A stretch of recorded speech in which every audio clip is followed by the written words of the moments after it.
নাই যে ইমান যে কোটি কোটি টকা ক'ত গ'ল আৰু দুখৰ কথা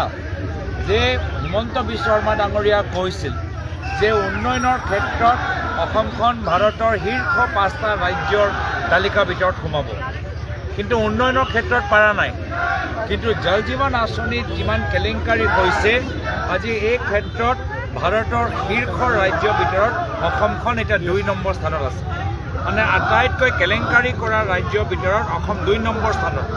এয়া হ'ল হিমন্ত বিশ্ব শৰ্মা ডাঙৰীয়া আৰু তেখেতৰ ঘনিষ্ঠৰ থকা মন্ত্ৰীৰ আজি তেওঁলোকৰ ফলাফল সেইকাৰণে আজি ৰাইজৰ পদূলিত ৰাইজৰ কংগ্ৰেছ যোগেদি ৰাইজে এইখিনি কথা ক'বলৈ সাহস পাইছে নহ'লে আগতে সাহসটো নাছিল যিহেতু ৰাইজে কিবা ক'লেই বিজেপি দলে পুলিচ পঠাই দিয়ে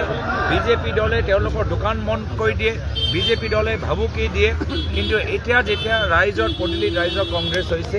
ৰাইজ এতিয়া ওলাই আহিছে আৰু বিজেপিৰ অন্যায় আৰু কেলেংকাৰীৰ বিৰুদ্ধে মাত মাতিবলৈ এটা সাহস পাইছে সেয়া হ'ল আমাৰ উদ্দেশ্য যে পৰৱৰ্তী দিনত ৰাইজৰ কণ্ঠ আৰু সবল হওক আৰু ৰাইজক মজা দিয়াবোৰক ৰাইজে এবাৰ মজা দিব ধন্যবাদ।